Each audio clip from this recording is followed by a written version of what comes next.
दक्ष की कन्याओं का विवाह भिन्न भिन्न ऋषियों के साथ हुआ। उनकी वंशावली ही सारे संसार में फैली है। त्वष्टा दैत्यों की बहन त्वष्टा का विवाह, रचना का विवाह त्वष्टा के साथ हुआ। उससे विश्वरूप नाम का पुत्र पैदा होता है। विश्वरूप के 3 सिर थे। दत्तात्रेय भगवान के भी 3, विश्वरूप के 3 सिर थे। संकेत है कि ये विश्व 3 रूपों में विभाजित है। कुछ लोग अमृत पीते हैं, कुछ शराब पीते हैं और कुछ अनाज खाते हैं। भगवत कथामृत पान करना, नामामृत पान करना भाग्यवानों का काम। विश्व का प्रतीक विश्वरूप, वो एक मुख से शराब पीता है, एक से अमृत पीता है और एक से अन्न खाता है। त्रिविध सृष्टि है ये, तीनों गुणों का मिश्रण। इसलिए संसार की कोई भी ऐसी क्रिया नहीं जो सबको सुख देने वाली हो। मनुष्य तो क्या, भगवान भी हर व्यक्ति को खुश नहीं कर सका। भगवान राम की क्रियाओं से भी कुछ लोगों को दुख हुआ। धोबी ने भगवान राम का नाम लेकर पत्नी को डांटा। रावण को भी दुख उठाई। एक परम सुंदरी स्त्री है, वो अपने पति को बहुत सुख देती है, लेकिन अपनी सौत को वही दुख दे रही होती है। बोलो सांचे दरबार की। उसके पति को जो चाहती हैं या दूसरी स्त्रियां हैं, उनको पीड़ा होती है उस सुंदरी को देख करके। आपकी प्रत्येक क्रिया हर व्यक्ति को अनुकूल पड़े ऐसा नहीं हो सकता। कभी आप अपना कर्म करते चलें, शुभ कर्म करते चलें।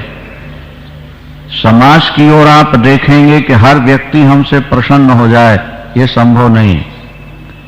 एक बार अम्बा पार्वती ने, विषय था एक क्रिया सबको प्रसन्न नहीं कर सकती। एक बार भगवान शंकर और पार्वती बैठे थे। पार्वती जी ने कहा कि भगवान ऐसी कोई क्रिया है कि जिससे संसार प्रसन्न हो जाए? भगवान शंकर ने कहा ऐसी कोई क्रिया नहीं। निवृत्ति मार्ग में चले जाओ तो ठीक है। क्रिया एक को दुख देती है, दूसरे को सुख देती है। एक को सुख देती है, दूसरे को दुख देती है। हर क्रिया। शादी हुई, लड़की की विदाई हो रही है, ससुराल वाले भंगड़ा पा रहे हैं और लड़की वाले रो रहे हैं। क्या ठीक है? नहीं। अभी कहा ना कि एक सुंदरी स्त्री अपने पति को सुख दे रही है, लेकिन उसे जो दूसरी चाहती है उनको उससे दुख हो रहा है। हर क्रिया त्रिगुण मिश्रित है। भगवान शंकर ने कहा दुनिया को खुश नहीं किया जा सकता, अपना कर्म ठीक रखो, बाकी दुनिया की बात छोड़ो। कर्म ठीक कैसे रखा जाए? जो शास्त्र कहते हैं उसके अनुसार व्यवहार करो, बाकी ठीक है। संसार को खुश क्यों नहीं किया जा सकता? बोले चलो दिखा देते हैं। भगवान शंकर, गणपति और अंबा पार्वती चल पड़ी। नंदी पर गणपति को बैठा लिया और स्वयं पैदल चल रहे थे। बोले देखो कैसा कामी है, बच्चे को बैल पर बैठा रखा सवारी पर, स्वयं गपशप लगाते चल रहे हैं। बच्चा गिर जाए तो पार्वती सुना तुमने? सुना तुम्हारा? अच्छा तो तुम बैठ जाओ साथ में। पार्वती जी कुछ लोग मिले, बोले कैसा जोरू का गुलाम है, स्वयं पैदल चल रहा है, क्या? अब पत्नी को सवारी पर बैठा। अच्छा, तीनों बैठ जाते हैं। कुछ मिले, बोले कैसा बेवकूफ है, एक एक बैल पर 3-3 बैठे हुए हैं। अच्छा पार्वती तुम उतर जाओ, उनको उतार दिया। अब कुछ मिले, बोले कैसा पागल आदमी है, खुद बैठा और पत्नी को पहले चला रहा है। अच्छा गणेश जी को उतार दो, तुम बैठ जाओ। बैठ गए गणेश जी। कैसे मूर्ख है, बच्चे को पैदल चला रहा है, उनको सवारी पर बैठे हुए। चलो तीनों उतर चलते हैं। तीनों उतर गए। कैसा पागल आदमी, सवारी सांस में पैदल चल रहा है। बोलो सांसें डलवा। पार्वती अब बता कौन सा रास्ता अपनाया? इस दुनिया में हर व्यक्ति को खुश करना बहुत कठिन, बहुत कठिन। कई बहुएं रोती हैं कि हम बिल्कुल ठीक ढंग से चलती हैं, फिर भी परिवार वाले कलह करते हैं। तो कहीं सास कहती है कि मैं तो बेटी मानती हूं, पर फिर भी उसका मुंह फूला रहता है। समझ में नहीं आता इस संसार में 3 गुण है ना, तो 3 गुणों का मिश्रण रहता है आपस में। एक गुण उठा रहता है, 2 दबे रहते हैं। एक उठा रहेगा, 2 वो जब विरुद्ध गुण वाले मिलेंगे तो टकराहट जरूर हो। इसीलिए विद्वानों ने, संतों ने यही निर्णय लिया कि भाई इस विश्व प्रपंच में राग द्वेष न रखो, मान अपमान का ध्यान न रखो, अपना कर्म करो तब शांति है, और नहीं तो प्रवृत्ति मार्ग को छोड़ करके निवृत्ति में चले जाओ, तभी शांत रह सकते हो। विश्वरूप है, विश्वरूप 3 मुख हैं। अब एक व्यक्ति एक, मुख 3, सिर 3। एक से पीता है अमृत, दूसरे से पी रहा है शराब, और तीसरे से अन्न खा रहा। अब अपन लोग शराब पीने वालों को देखते हैं तो दुख होता है, और शराबी सत्संग को देखते हैं तो उनको दुख होता है। क्या समझे आप? ऐसा नहीं कि वो खुश हो रहे हैं कि आप बड़ा बढ़िया काम कर रहे हो। वो कहते हैं समय खराब कर रहे हैं, इन लोगों ने अपनी दुकानदारी चला रखी है। क्या समझ, इन लोगों ने इनको बेवकूफ बना रखा है। अरे जिंदगी मिली है खाने पीने ऐश करने की, तुम वैष्णव बन के जाओ क्या, तो नॉन वेजिटेरियन तुम्हारा मजाक उड़ाएंगे, और नॉन वेजिटेरियन वालों के पास जाए तो उनका मजाक उड़ाएंगे, उनको भला बुरा कहेंगे। इस संसार त्रिविध से बना हुआ है। संसार के हर व्यक्ति को प्रसन्न करना बहुत कठिन है। भगवान राम मर्यादा पुरुषोत्तम, रामायण में लिखा कि बहुतन मन सुख बहुतन शोका। राम के राज्य से बहुतों को सुख मिला और बहुतों को, बोले दुख किसको मिला? बोले प्रथम अविद्या निशा नशानी, और काम क्रोध कैरव सकुचानी।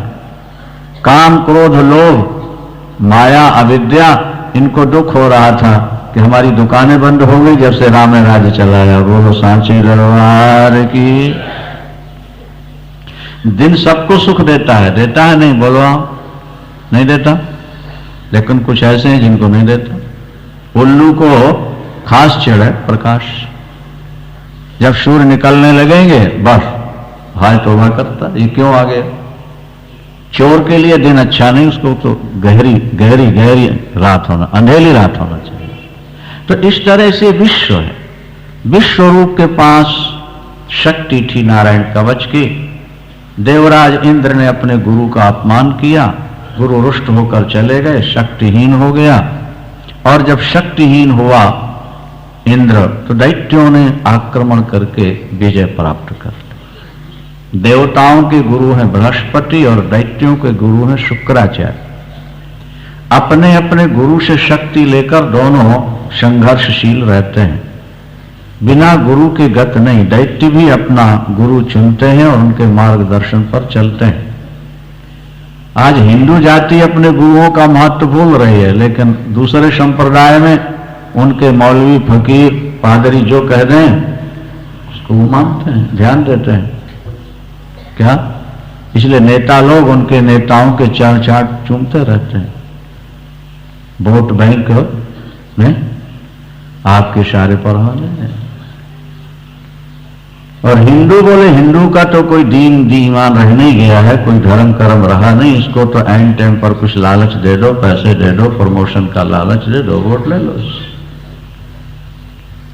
इसलिए शक्ति क्षीण हो रही। जब तक आप अपने गुरुओं का सम्मान नहीं करोगे, जब तक आपको अपने धर्म के प्रति निष्ठा नहीं होगी, तब तक आपकी शक्ति संचित नहीं हो सकती। ये बात आप अच्छी तरह समझ। जब गुरुदेव चले गए तो फिर दैत्य विजयी हो गए, तब देवताओं के पास, फिर देवता ब्रह्मा के पास गए। ब्रह्मा ने कहा भाई जब तक गुरुजी नहीं मिलते तो विश्वरूप को पुरोहित बना के वो नारायण कवच प्राप्त करो, युद्ध में विजय। विश्वरूप भी मां के परमोपासक हैं। गए पहले तो उन्होंने ना कर दी, बाद में स्वीकार किया और पराम्बा भगवती के मंत्र और नारायण कवच प्रदान किया। उस आधार पर देवताओं ने फिर दैत्यों पर विजय प्राप्त कर ली। विजय की खुशी में यज्ञ कर रहे थे तो ब्लड के संस्कार मनुष्य में जरूर रहते हैं, यह आप ध्यान दें। ब्लड के संस्कार। विश्वरूप की माता है दैत्य कुल की और पिता है देवकुल के, तो दोनों के प्रति उसका आकर्षण। अभी अभी किसी केस में कोई तुम्हारा अभिनेता पकड़ा गया ना, जेल में रहा है, क्या है वो अखबारों में निकलता है। विश्वरूप की मां है दैत्य कुल की और पिता है देवकुल के। जब हवन करता है तो देवताओं की भलाई के लिए स्वाहा देते देते दैत्यों की भलाई के लिए भी चुपके से स्वाहा दे देता है। गुप्तचर ने बता दिया, इंद्र को क्रोध आ गया, पुरोहित मेरे बनते हैं और भला दैत्यों का चाहते हैं। सिर काट लिया, तीनों सिर काट लिए, उससे पक्षी वक्षी बन गए। अब ब्रह्म हत्या लग गई इंद्र को। उसके बाद त्वष्टा को बड़ा क्रोध आया कि मेरे पुत्र को पुरोहित बनाकर सिर काट लिया, मैं ऐसा पुत्र पैदा करूंगा जो इंद्र को मारने वाला हो। महाराज फिर उन्होंने वृत्रासुर को पैदा किया, वृत्रासुर को दक्षिणाग्नि में हवन करके त्वष्टा ने। तो वृत्रासुर एक बाण प्रतिदिन बढ़ता था, प्रतिदिन बढ़ता था। उसने फिर देवताओं पर विजय प्राप्त की, देवता पराजित हो गए। यहां देव गुरु बृहस्पति फिर मिले, बाद में ब्रह्मा जी से सलाह ली तो उन्होंने कहा ऐसा करो, मित्रता स्थापित कर लो, पराजित हो गए हो, मित्र बन के रहो, तुम अपना काम करो और वो अपना काम करो।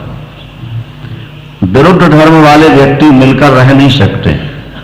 हमारी सरकार भी आज इसी कोशिश में है कि सभी लोग मिलकर के रहें, लेकिन केर और बेर का संग पट नहीं सकता ना, दिन और रात एक साथ रह नहीं सकते। जिनकी विचारधाराएं भिन्न होती हैं, नहीं समझे आप, वो लोग एक साथ मिलकर कभी रह नहीं पाते हैं, और रह गए तो वो केवल मजबूरी के कारण कुछ दिनों तक ऐसा होता है। जहां सबल होते हैं फिर वो अपना फन उठा लिया करते हैं।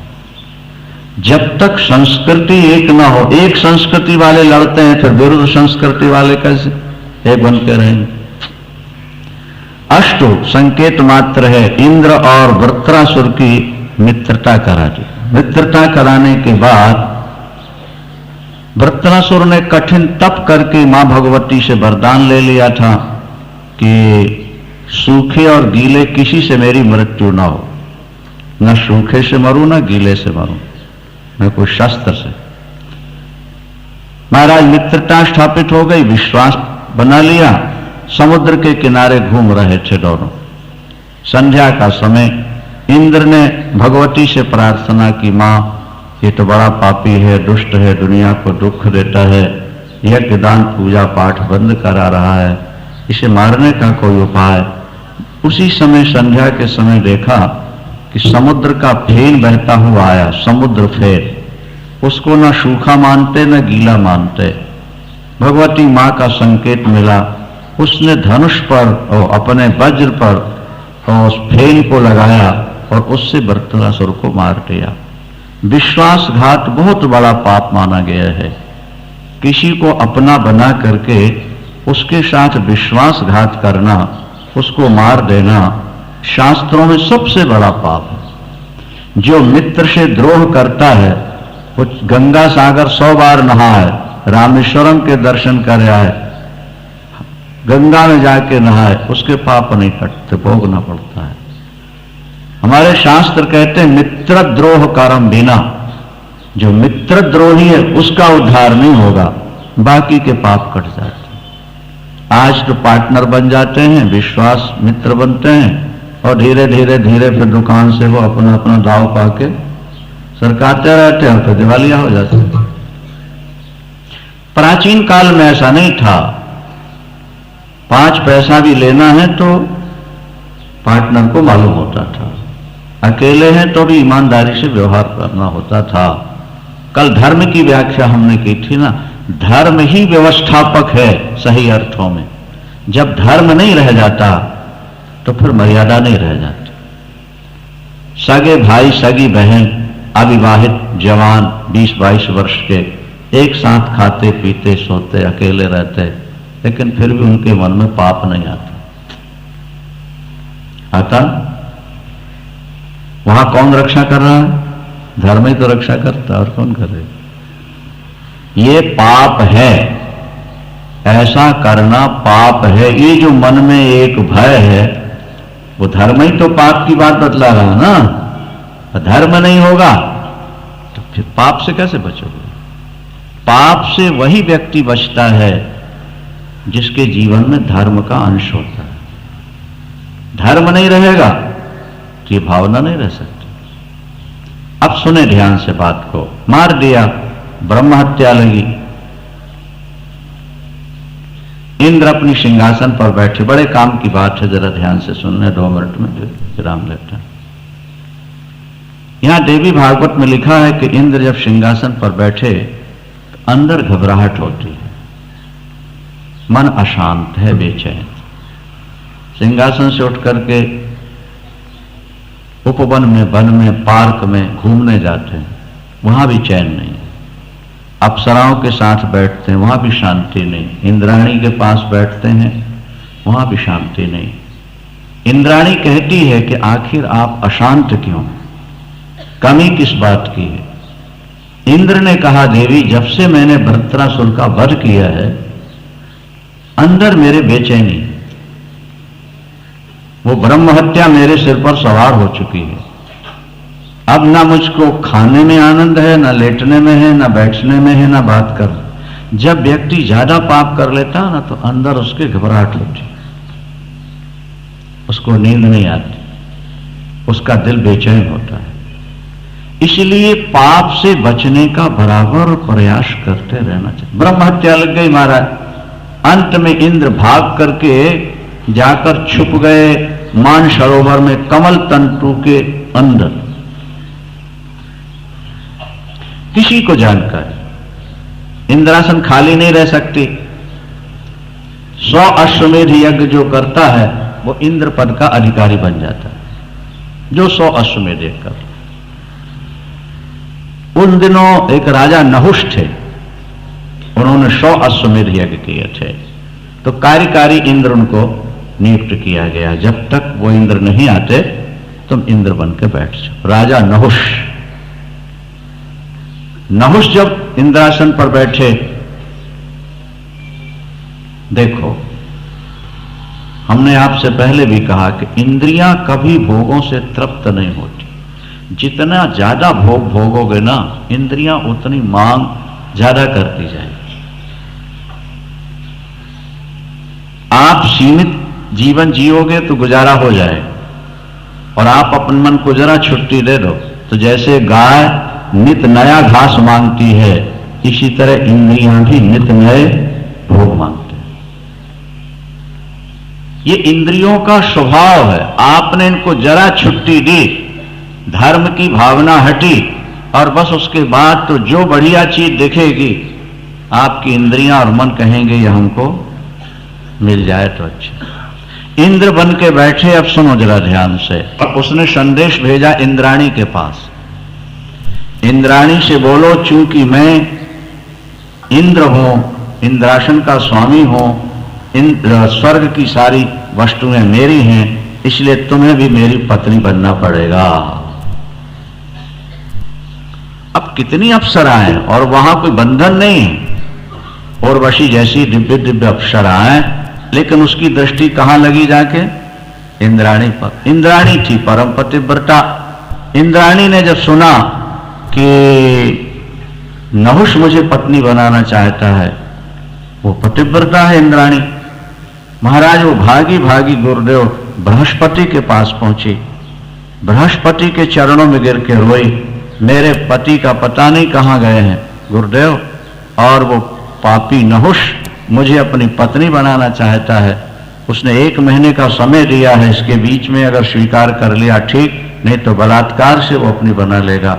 गुरुदेव मेरी लाज बचाओ। गुरुदेव ने कहा इस समय लाज बचाने वाली मां भगवती दुर्गा ही है, साचा दरबारी है। ये तो संकट काल में वही सहायता करते। ये मेरे से मंत्र ले लो और इसका जप करो, उससे तुम्हारे पति भी मिल जाएंगे और नहुष का पतन भी हो जाएगा। देवगुरु बृहस्पति से मंत्र प्राप्त किया इंद्राणी ने और उसका जप प्रारंभ किया। महाराज व्रत किया, अनुष्ठान किया, अनुष्ठान पूर्ण होते होते भुवनेश्वरी भगवती दुर्गा सामने प्रकट हो गई। सब देवताओं ने पुष्प वर्षाए, बाजे बजाए, जय जयकार की है। मां भगवती हंस पर सवार होकर आई। बेटी तुम्हारे आंख में आंसू कैसे? इंद्र कहाँ हैं? मां आप जानो कहाँ हैं?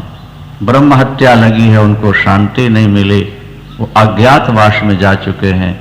और जो इंद्र बना है नहुष, वो मेरी इज्जत लूटना चाहता है, मेरा धर्म लूटना चाहता है। नारी का अगर धर्म चला गया तो वो कहीं की नहीं रह जाती, मुझे बचा लो किसी तरह। मां करुणामयी, मां ने मुस्कुरा के कहा कि चिंता नहीं करो, मैं दोनों उपाय बतला देती हूं। तुम्हारे पति मानसरोवर में कमल तंतु के अंदर छुपे हुए हैं, मैं तुमको वहां भेजती हूं, ये मेरी ड्यूटी है। इसके साथ साथ तुम जाओ, वहां पहुंच जाओगे और वहीं विश्वकामा नाम की मेरी मूर्ति स्थापित है, वहां पूजन करना, तुम्हें पति का दर्शन होगा और नहुष की बुद्धि मैं भ्रष्ट करूंगी कि उसका स्वर्ग से ही पतन हो जाएगा और तुम्हारे धर्म की रक्षा हो जाएगी। सन्मार्ग में चलने वालों की रक्षा करना ये मेरा काम है और गलत मार्ग में चलने वालों का नष्ट नाश करना ये भी मेरा ही काम। चिंता नहीं करना। शची नाम है इंद्राणी का। बेटी ये ड्यूटी के साथ तुम जाओ। महाराज ड्यूटी के पीछे पीछे पीछे पहुंची, वहां विश्वकामा नाम की मूर्ति मानसरोवर के पास, उनका दर्शन किया, पूजन किया और शक्ति प्राप्त करके ड्यूटी के साथ जब वहां पहुंची जाकर तो महाराज तो इंद्र एकदम आश्चर्य में हो गए। इंद्राणी 2-5 मिनट में विराम लेते हैं कि बीच में माइक बंद हो गया था, कोटा तो पूरा करना है कि नहीं? वो सांचे नहीं, ये हम लोगों का तो ठेका होता है भाई, बिल्डिंग बनाओ इसमें मिलेगा, पूरी कथाएं सुनानी पड़ती हैं। 2 मिनट और ले लेते हैं। प्रसंग लंबा है, संक्षेप में आपको सुना रहे हैं। अंत तो गत्वा महाराज इंद्र ने कहा कि तुम यहां कैसे आई, मेरे यहां होने का तुम्हें पता कैसे लगा? इंद्राणी ने आंसू भर के कहा मां पराम्बा भगवती भुवनेश्वरी की कृपा से मैं आई, उनकी शक्ति लेकर आई। बोलो सांचे दरबार की। मां ने भेजा, फिर तो कल्याणमयी है वो, हमारा भी कल्याण करेंगी। ठीक से हो ना, कुशल से रह रही हो? रो पड़ी जोर जोर से। आपका वियोग हुआ, नहुष राजा बन के बैठा और अब वो मेरी इज्जत लूटना चाहता है। 1 महीने का टाइम दिया था, समय पूरा हो रहा है, आप कब लौटेंगे? इंद्र ने कहा देखो देवी, दुख और सुख ये जीवन के अंग हैं। जैसे साइकिल चलती है ना, उसमें तार लगे रहते हैं रिंग में उसके, तो वो कभी ऊपर जाते हैं और कभी नीचे, और कभी नीचे वाले ऊपर, ऊपर वाले नीचे, नीचे वाले ऊपर। चक्र चलता है, काल चक्र है। जो कल दुखी थे वो आज सुखी हो चुके हैं, और जो कल सुखी थे वो आज दुखी हो चुके हैं। ये चक्र चलता रहता है। धैर्य धारण करो, मां की उपासना करो, मां की कृपा से सब कुछ ठीक हो जाएगा। जो मंत्र तुम्हें प्राप्त हुआ गुरुदेव से, उसका जप करते रहना। मेरा संयोग भी तुम्हें यथाशीघ्र होगा, अब तुम्हारी इज्जत भी बच जाएगी। इंद्राणी लौट करके वापस आई, मां भगवती की आराधना की। मां ने कहा कि उसको ये संकेत दे दो नहुष को कि ऐसी सवारी पर बैठ के आओ जिस पर आज तक कोई बैठा ही ना हो। इंद्राणी गई। इंद्राणी ने कहा आप चूंकि इंद्र बन चुके हैं, इसलिए आपकी आज्ञा पालन करना हम सबका काम है। मैं आपकी पत्नी बनने तैयार हूं, शर्त यही है कि आप ऐसी सवारी पर बैठ के आए आज तक कोई बैठा ना हो। आज तक कोई, उसको तो काम ने अंधा बना रखा था। काम अंधा है, जिस पर सवार होता उसको भी अंधा बना देता। ये महापापी है, ये बहुत खाने वाला है। यहां तृप्ति नाम की चीज नहीं भगवान कहते हैं इसके अंदर। तो अंधा है इंद्राणी को प्राप्त करना। क्या उपाय है? कौन सी सवारी ऐसी है जिस पर आज तक कोई बैठा ही ना हो? सोचने लगा, गरुड़ पर तो विष्णु बैठते हैं, बैल पर शंकर बैठते हैं, हंस पर ब्रह्मा बैठते हैं, और खोते पर शीतला बैठती हैं। और भिन्न भिन्न सोचते सोचते सोचते सोचने लगते हुए निर्णय पर, किस निर्णय पर पहुंचा? बोले ब्राह्मणों की सवारी पर कोई नहीं बैठता, इसलिए क्यों ना ब्राह्मणों को पालकी ढोने का काम दो। इंद्राणी खुश हो जाएगी, क्योंकि ब्राह्मण तो जगत पूज्य हैं। ब्राह्मणों का तो संसार में भगवान विष्णु शंकर ने भी सम्मान किया। बस युक्ति निकाला है, वो तो बुद्धि भ्रष्ट कर दी ना मां ने। उसकी स्टेयरिंग तो मां के हाथ में है सबकी बुद्धि का। वह महाराज उन्होंने उसी समय ब्राह्मणों को आदेश दिया, यहाँ आ गए। बोले एक कार्य आपसे लेना है, बहुत जरूरी है, क्षमा कीजिएगा। क्या? आप हमारी पालकी के कहार बनो और हमको उठा करके इंद्राणी के महल तक भिजवा दो। अब ब्राह्मण बेचारे, ब्राह्मण क्या करें? ऋषि ठीक है, स्वीकार कर लिया उन्होंने। अब पालकी पर इंद्र बैठ गया नहुष, और ये बेचारे उठाए ढोके ले चले। अब जब काम सवार होता है ना महाराज, तो बड़ी जल्दी होती है। फिर तो एक एक मिनट कल्प वर्षों जैसा बीतता है। उसने क्या किया? अगस्त जी आगे लगे थे पालकी में, लात मारी पीछे से, जैसे घोड़े को लात नहीं लगाते बैठना। प्रसर प्रसर प्रसर, संस्कृत में प्रसर माने जल्दी चलो, जल्दी चलो, जल्दी करो, जल्दी करो, जरा करके लात लगाई। अगस्त जी तो मां के उपासक हैं, उनकी पत्नी लोपा मुद्रा भी आप सुनोगे आगे अगस्त जी की कर। 3 आचमन में समुद्र पी गए, मां की उपासना का चमत्कार। अगस्त 3 आचमन किया, पूरा समुद्र सूख गया था। मां की उपासना बहुत शक्ति देती है, और शक्ति से फिर आप सब काम कर सकते हैं। शक्ति जरूर अर्जित करना, मां की उपासना। को उषा देवी, कोई उषा देवी आजकल हो, नवरात्रि महाराज अपने गोद में क्षेत्री बीज करके बैठे रहते, अपनी चौकड़ी मार के बैठे ना, क्षेत्री बीज बैठे रहे। कई लोग ऐसे हैं जो केवल जल पी करके 9 दिन गुजार रहते, केवल जल पी के रहते 9 दिन। अरे नेता लोग अपनी कुर्सी बचाने के लिए अनशन करते हैं 10-10, 20-20 दिन तक, तो क्या मां को प्रसन्न करने के लिए इतना नहीं किया जा सकता? क्या असंभव थोड़ा है महाराज? भाव बने शक्ति अपने आप मिलती है। अष्टो जैसे ही कहा प्रसर, अगस्त जी ने मुड़ के कहा, रे कामांध पापी, आज तक किसी व्यक्ति ने ब्राह्मणों पर सवारी नहीं की। संसार ने ब्राह्मणों का सम्मान किया। कि तू राजा है पर तू इतना अंधा हो गया, हमें लात मारता, प्रसर्व करता, जा सर्प हो जाए। और फिर भी हम तेरे कहार इसलिए बने कि तू राजा है पर तू इतना अंधा हो गया, हमें लात मारता, प्रसर्व करता, जा सर्प हो जाए इसी से। ऐसे ही नहुष को कहा सर्पो भव,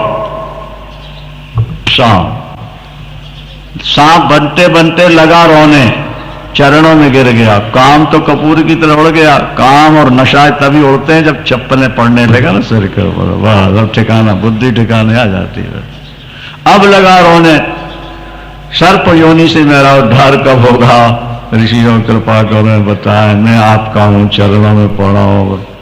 उन्होंने कहा धर्मराज युधिष्ठिर को जब तुम कुंडली में फंसाओगे और धर्मराज से तुम्हारे प्रश्नोत्तर होंगे तब तुम्हारी मुक्ति होगी। जाओ। उसी समय महाराज नीचे आया, इंद्रासन खाली हो गई।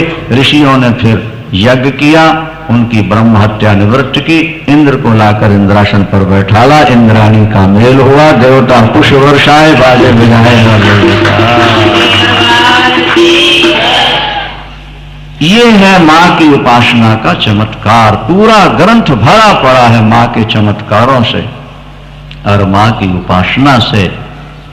और ये सिद्ध होता है कि यदि आप मां की उपासना हृदय से कर लो तो न संसार में भोगों की कमी रहेगी और न मृत्यु के बाद वैकुंठ दुर्लभ होगा, सुलभ हो जाएगा। भोग मोक्ष प्राप्ति के लिए मां की सदा आराधना करो। शाम के आकर के और भी दूसरी कथाएं हैं, श्रवण करेंगे। वो सांचे मणायो देव्यै जतस्यै जनकात्मजायै नमोऽस्तु रुद्रेन्द्रयमानलेभ्यो नमोऽस्तु चन्द्रार्कमरुद्गणेभ्यः।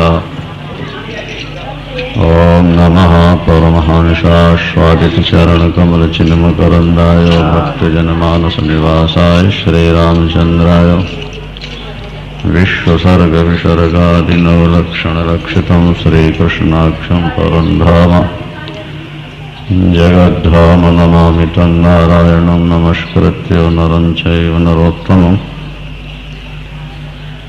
देवीं सरस्वतीं व्यासं ततो जयमुदीरयेत्। गुरुर्ब्रह्मा गुरुर्विष्णुर्गुरुर्देवो महेश्वरः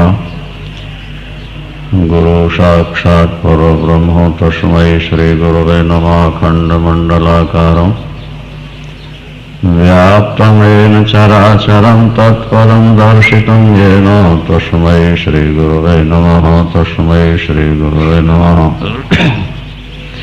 श्री राम जय राम जय जय राम।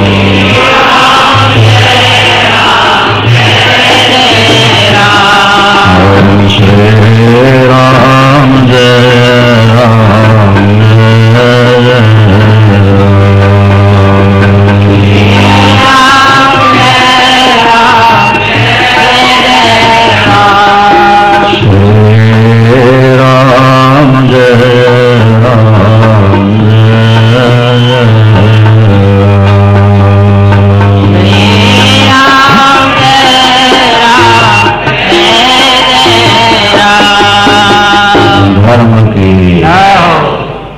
धर्म का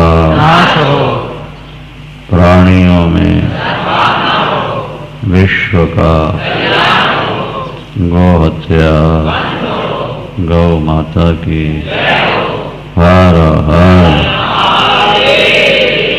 शिवा के बिहारी। मनुष्य का शरीर परमात्मा को पाने के लिए मिलता है। मानव तन से ही ईश्वर की प्राप्ति हो सकती है। 84 लाख योनि में मनुष्य शरीर ही साधन शरीर माना गया है। मोक्ष प्राप्ति का साधन मनुष्य शरीर है। बाकी शरीर मनुष्य शरीर से किए गए कर्मों का फल भोगने के लिए होता है। यदि मानव शरीर से आपने शुभ कर्म किया है तो देव शरीर प्राप्त करके सुख भोग लो, और पाप हुआ है तो कीट पतंग पशु पक्षी बनकर दुख भोगो। यदि आपने निष्काम भक्ति का सहारा ले लिया अथवा आपको ज्ञान की प्राप्ति हो गई तो भगवत प्राप्ति हो जाती है। भगवत प्राप्ति के बाद फिर जन्म नहीं होता। जन्म दुखम, जरा दुखम, मृत्यु दुखम पुनः पुनः। मनुष्य के जीवन में दुख ही दुख है। जन्म का दुख, रोगों का दुख, बुढ़ापे का दुख, वियोग का दुख, अभाव का दुख, मृत्यु का दुख। माता के गर्भाशय में कितना कष्ट होता है ये हम प्रातःकाल चर्चा कर रहे थे। माता के गर्भाशय में पुत्र को महान कष्ट होता है। ऋषियों ने सबसे बड़ा नरक गर्भ को माना हुआ है।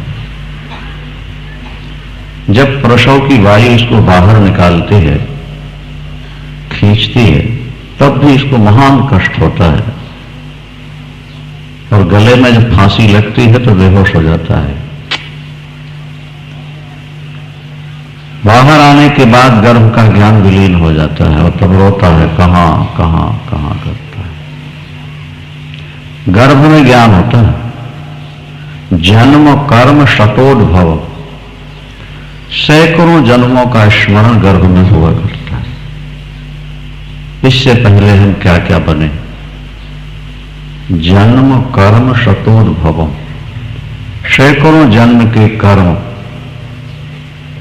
वहां प्राप्त हुए दुखों का स्मरण होता है। तब रोता है कि प्रभु यदि योन्या प्रमुच्चे ध्याये ब्रह्म सनातन, यदि यहां से मैं बाहर निकल गया तो आपका चिंतन करूंगा ताकि दोबारा मुझे इस नरक में ना आना पड़े। फिर कहता है कि यहीं रहने दो प्रभु, कष्ट में आपका स्मरण तो हो रहा है। जब ज्यादा कष्ट होता है तो फिर कहता है कि इस नरक से मुझे निकाल दो। तो गर्भ कष्ट, जन्म कष्ट और उसके बाद अभाव कष्ट। जब बच्चा कुछ चाहता है और नहीं मिलता तो रोता है। बच्चा दिन में सैकड़ों बार रोता है। रुदन उसके दुख को प्रकट कर रहा है। व्यक्ति खुश हो तो हंसता है और दुखी हो तो रोता है। तो बार बार बच्चे का रोना ये प्रकट कर रहा है कि उसको दुख हो रहा है। फिर बीमारी भयानक लग जाए तो उसका दुख है, गरीबी आ जाए तो दुख है, संतान ना हो तो दुख है, होकर नालायक हो जाए तो दुख है, और वृद्धावस्था आ जाए तो बहुत दुख है। अब फिर मृत्यु आ रही है, उसका भी दुख है। वशिष्ठ स्मृति में लिखा है कि 1000 बिच्छू एक व्यक्ति को काटे, उसे जितनी पीड़ा होगी, उससे ज्यादा पीड़ा जब होती है तब प्राण शरीर को छोड़ता है, मृत्यु। बोरे सिलने वाले सुए होते हैं लोहे के, 1000 उनको गर्म करो और सिर से पैर तक एक साथ 1000 सुए चुभाओ। जो पीड़ा उस समय हो रही होगी वैसी पीड़ा में प्राण निकलता है। प्राण इस शरीर को जल्दी नहीं छोड़ते हैं।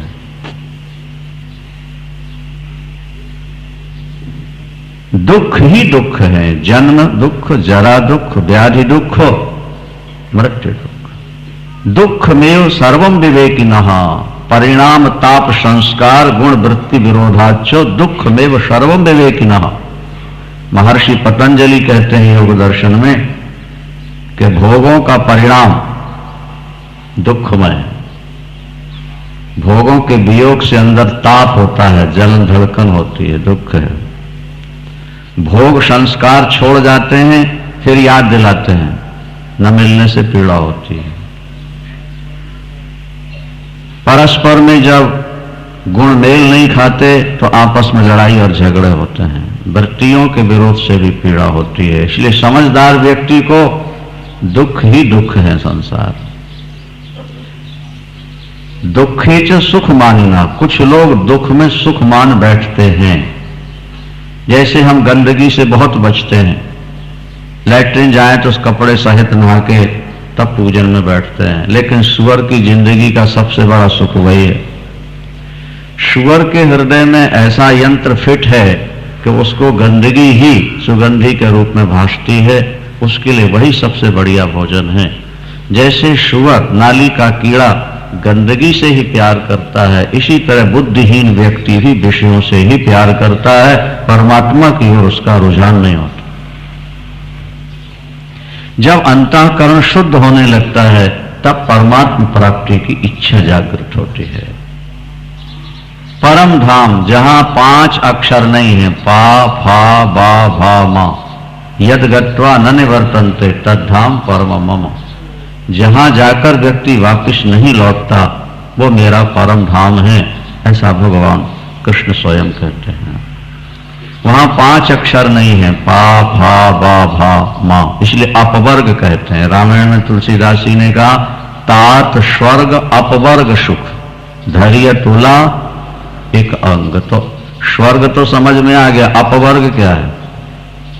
हाँ, अपवर्ग का मतलब होता है जहां पवर्ग ना हो, उसको अपवर्ग कहते हैं। पवर्ग का मतलब पा फा बा भा और मा ना हो, उसे अपवर्ग कहा जाता है। तो वैकुंठ में ये 5 अक्षर नहीं है भाई, पा फा बा भा मा।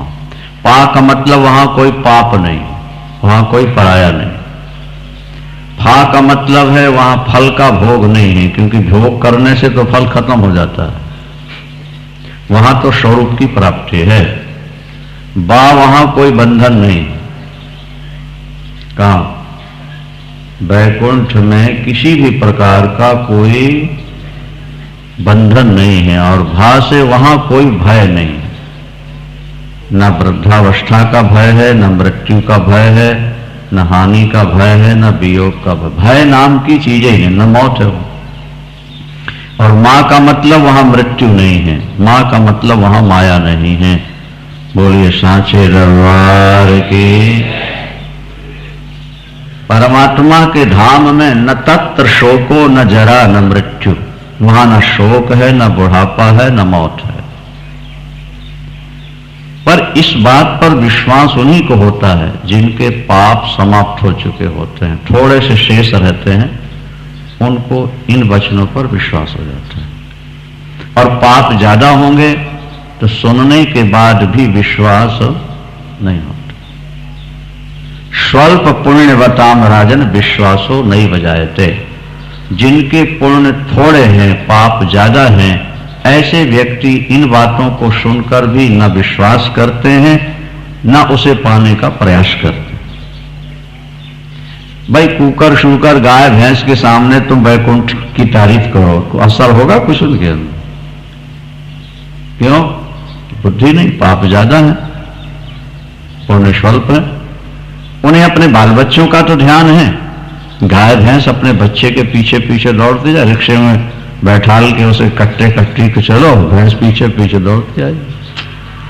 तो अपने बच्चों से प्यार करना, अपने मालिक को और अपने खूंटे को पहचानना नहीं, और बच्चे पैदा करके उनसे प्यार कर लेना, ये तो जानवर भी जानता है। लेकिन इस लोक से ऊपर और कुछ है, इस बात को कभी नहीं मानते। पशुओं की बुद्धि में आते ही नहीं है। बुद्धि के स्तर होते हैं ना भाई। जैसे एक 4 वर्ष की बच्चे हैं, उनके सामने आप सेक्स की चर्चा करो, हाँ, उन पर कोई असर होता है? कोई सुंदरी लड़की जवान निकल रही हो, 4 वर्ष का बच्चा खेल रहा है, खेल छोड़ के देखता है उसको? बोलो। कोई सुंदर पुरुष निकल रहा है, 4 साल की बच्चियां खेल रही हैं, वो खेल छोड़कर देखती उसको? लेकिन जब जवानी आ जाती है तो अपने आप गर्दन मुड़ती है उस तरफ, बार बार देखने की इच्छा होती है। क्यों? बोले वो संस्कार अंदर आ गए, इसलिए अब आलम्बन के प्रति आकर्षण हो गए। जब तक मन में काम नहीं था तब तक उसका आलम्बन सामने से निकल रहा है, मन में कोई प्रभाव नहीं पड़ रहा था। लेकिन जब काम के संस्कार वासना के अंदर आ गए तो उसकी पूर्ति के साधन को देखते ही मनुष्य और आकर्षित होने लगे। इसी तरह जिनके पाप ज्यादा होते हैं उनके हृदय में परमात्मा के संस्कार ही नहीं जागते। कैसी कथा सुने, कैसा ही वो दृश्य देखें, उनको विश्वास नहीं होता। लेकिन जिनके पाप समाप्त हो रहे हैं और वो भजन के संस्कार अब दृढ़ हो रहे हैं, वो भगवत कथा सुन करके भगवान पर विश्वास करते हैं। भगवान कृष्ण ने अर्जुन से कहा, ऐशाम त्वंत गतम पापम जनानाम पुण्य कर्मणाम। देखो पार्थ, जनानाम पुण्य कर्मणाम प्राणिनाम पापम अंतगतम। जिन मनुष्यों के पाप धर्म करते करते भजन करते करते अंतगत माने नष्ट हो गए, ऐसे व्यक्ति मेरा भजन कभी छोड़ ही नहीं सकते। भजनते माम दृढ़ व्रता, केवल माम भजनते ऐसा नहीं कहा कि मेरा भजन करते हैं, बोले वो दृढ़ व्रती होकर भजन करते हैं। दृढ़ व्रती का मतलब आने वाली समस्याओं का सामना करते रहते हैं। भीषण से भीषण संकट आ जाए लेकिन वो भजन नहीं छोड़ पाते, उनका संकल्प खंडित नहीं होने पाता है। किनका? बोले पुण्य करते करते जिनके पाप अंतगत हो गए, नष्ट हो गए। और नमाम दुष्कृतिनो मूढ़ा प्रपद्यन्ते नराधमाः। अर्जुन, दुष्कृति पापी प्राणी अधम प्राणी मेरा भजन नहीं करते, क्योंकि उनकी बुद्धि मलिन है और मलिन बुद्धि में सद्विचारों का उदय कभी होता ही नहीं। जैसे कच्चे आम में रस नहीं होता, खटास होती है, और वही जब पक जाए रस पैदा हुआ और मीठा हो गया। आम वही है, लेकिन जब कच्चा है तो रस नहीं, पक गया रसोत्पत्ति हो गई।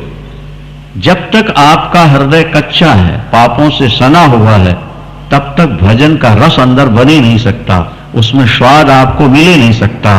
जब हृदय आपका शुद्ध होने लगेगा भजन करते करते, तो फिर कथा में रस आने लगेगा, कीर्तन में रस आएगा। प्रारब्धवशात आप भोगों की ओर जाओगे भी, लेकिन आकर्षण नहीं होगा, बार बार मन इसी ओर दौड़ेगा आपका। समझ लेना, संस्कार हमारे जागृत हो गए। जो बलवान होता है वही तो खींचता है ना भाई।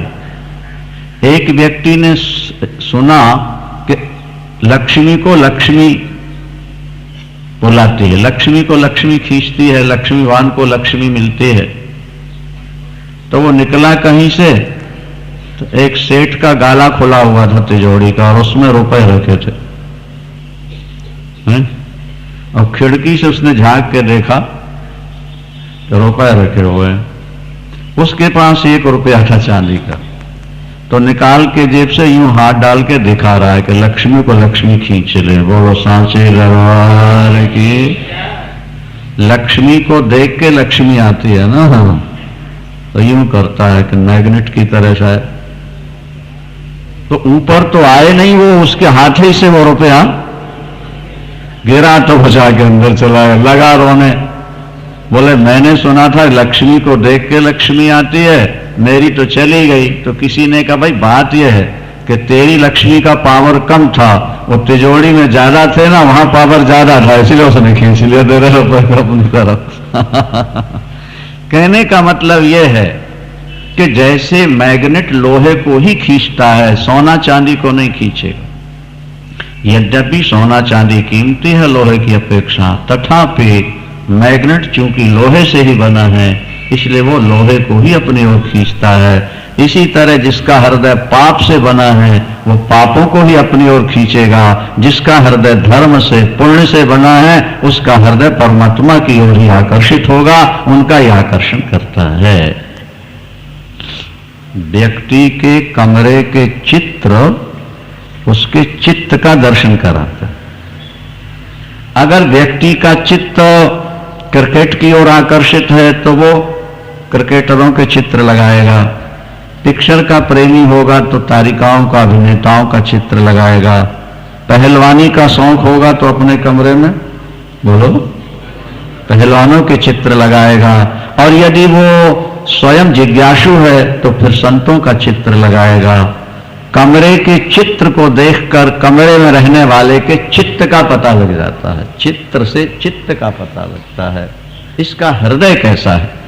इसी तरह व्यक्ति की क्रिया से उसके पूर्व जन्म का अनुभव होता है। जैसे कमरे के चित्र को देखकर चित्त का पता लगता है, इसी तरह व्यक्ति के वर्तमान कर्मों को देखकर उसके भूतकाल का बोध होता है कि ये क्या करता हुआ आया है, क्योंकि जो करता हुआ आया है उसी के प्रति उसका आकर्षण होता है। योग वासिष्ठ में भगवान राम से महर्षि वशिष्ठ ने कहा, राघव ये मृग है, इसके सामने 1000 प्रकार की वस्तुएं रख दो, इसका आकर्षण नहीं हो सकता, लेकिन इसके सामने आग जला दो तो कूदने को तैयार हो जाएगा। क्यों? बोले पूर्व जन्म में इसने अग्नि की उपासना की हुई, इसने पूर्व जन्म में अग्नि की उपासना की। हम देखना चाहेंगे महर्षि वशिष्ठ ने योगाग्नि प्रकट की, योग से जब आग प्रकट की तो एकदम छटपटाया कूदने के लिए, उसको पकड़ के रखा गया, वो आग की ओर भागता है। अब विचार करें आप, एक मृग और अग्नि को देखकर आग की ओर दौड़ रहा है, इसलिए उसने पूर्व जन्म में अग्नि की उपासना की थी। शिव पुराण में एक कथा मिली कि एक राजा का लड़का, एक ब्राह्मण का लड़का गलत काम करने लगा, पिता ने घर से निकाल दिया। कई दिनों का भूखा शिव मंदिर में गया, कुछ यहां चढ़ा हुआ सामान पड़ा हो तो मैं खा लूं। अंधेला था, उसने अपना एक कपड़ा लेकर के जलाया, ये देखने के लिए कि यहां क्या पड़ा हुआ है। शिव पुराण की चर्चा है। तो महाराज जब उसने कपड़ा जलाया तो भगवान शंकर ने मान लिया कि तूने दीपदान किया। बोलो शंकर भगवान ने किया, बोलो शंकर है। महाराज इसको शिवलोक, पहले यमलोक ले जाएगा, फिर भगवान शंकर के गण गए उसको ले आए। दोबारा उसने फिर जन्म लिया, चक्रवर्ती सम्राट का पुत्र बनकर। कहां तो गरीब था, भोलेनाथ ने कृपा करती। जब चक्रवर्ती सम्राट बनकर पैदा हुआ तो शिव पुराण में लिखा कि महाराज उसको बस एक ही व्यसन था, क्या? हर मंदिर में दीप जलाओ, दीपदान करो। जितने ग्रामाध्यक्ष नगराध्यक्ष थे, जिससे वो मिलता था, वो कहता था मंदिर में दीप जलाओ, मंदिर में दीप जलाओ। और वही व्यक्ति आगे चल के कुबेर पद पाता है, वही कुबेर बनता है। मंदिर में चोरी करने के लिए कपड़ा जलाया शंकर के, और भगवान शंकर ने उसको दीपदान मान लिया और दोबारा उसको एक राजा के घर जन्म दिया और राजकुमार बनकर लाखों करोड़ों दीपक जलवा रहा। जिस मंदिर में जाए दीप जलाओ, दीप जलाओ, दीप जलाओ।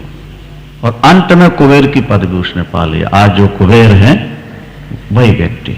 अभिप्राय कहने का यह है कि व्यक्ति जो काम करता हुआ आया है, इस जन्म में भी वही कार्य करता है। हमारे गुरुदेव कहा करते थे कि चक्की पीसने वाली बुढ़िया चक्की पीसते पीसते वहीं सो गई रात में। उसको 10 किलो गेहूं पीसना है, 5 किलो पीस पाई, थक गई, सो गई। और आंख खोली तो क्या करेगी? वो जो बचा हुआ है। परीक्षा के दिनों में विद्यार्थी रात में पढ़ते पढ़ते सो गए, तो जागने के बाद क्या करेगा? फिर पढ़ना शुरू कर देगा। इसी तरह व्यक्ति जो कर्म करते करते मरता है, जन्म लेने के बाद वही काम शुरू कर देता है। अगर आपका आकर्षण परमात्मा की ओर है तो आपने पूर्व जन्म में पुण्य निश्चित किया हुआ है। और यदि भजन की ओर आपकी रुचि नहीं है तो आपके द्वारा ब्रह्म हत्या, गो हत्या, मदिरापान, सुवर्ण की चोरी जैसे महान पाप हुए हैं कि जिसके कारण आपकी प्रवृत्ति ईश्वर की ओर नहीं हो रही है। श्रीमन नारायण नारायण नारायण नारायण नारायण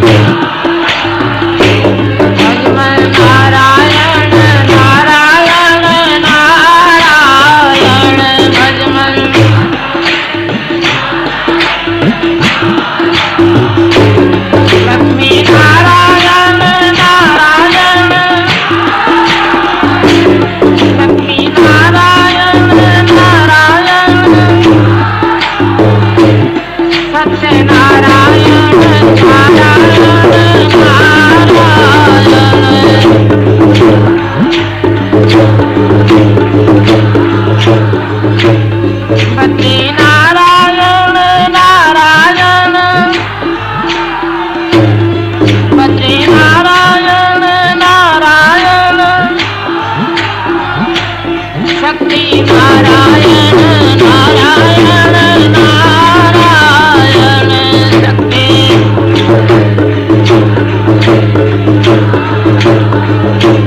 सद्गुरु नारायण नारायण नारायण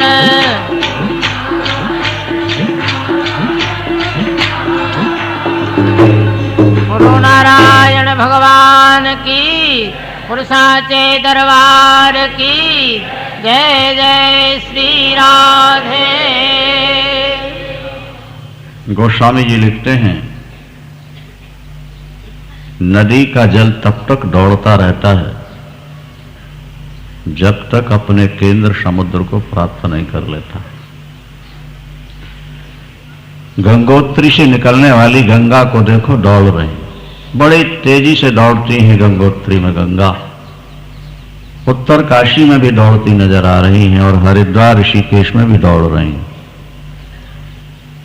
वे प्रयाग और पटना काशी में भी दौड़ती नजर आती हैं और हावड़ा में भी दौड़ती नजर आ रही हैं, लेकिन जब समुद्र को प्राप्त कर लेती हैं तो दौड़ना समाप्त हो जाता है। गोस्वामी जी लिखते हैं, जीव भी जब से ईश्वर से बिछड़ा तब से बराबर दौड़ रहा। जब से होश संभालता है और जब तक होश गंवा नहीं देता, हर समय जीव दौड़ता ही रहता है, दौड़ता ही रहता है। अनादिकाल से दौड़ रहा है। इसकी दौड़ कब खत्म होगी? बोले जैसे जल समुद्र को पाकर शांत हुआ, इसी तरह जीव भी ईश्वर को पाकर शांति का अनुभव करेगा, अन्यथा इसकी दौड़ कभी समाप्त नहीं होगी। नाचत ही निश दिवस मर्यो, भजन बिना बावरे तूने हीरा जन्म गंवायो। भजन बिना बावरे तूने कभी न आयो संत शरण में, कभी न हरि गुण गायो। बावरे तूने पच पच मर्यो बैल की नहीं, पच पच मर्यो बैल की नाई, सोय रहो उठ खायो। बावरे तूने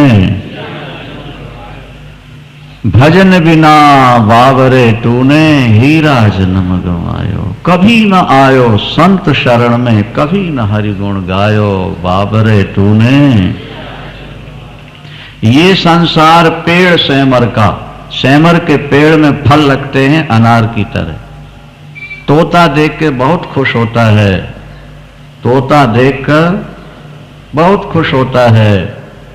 दाड़मी बीज अनार के दाने मिलेंगे, आराम से खाऊंगा, एक ही फल में पेट भर जाएगा। लेकिन जब चोंच मारता तो रुई निकलती है।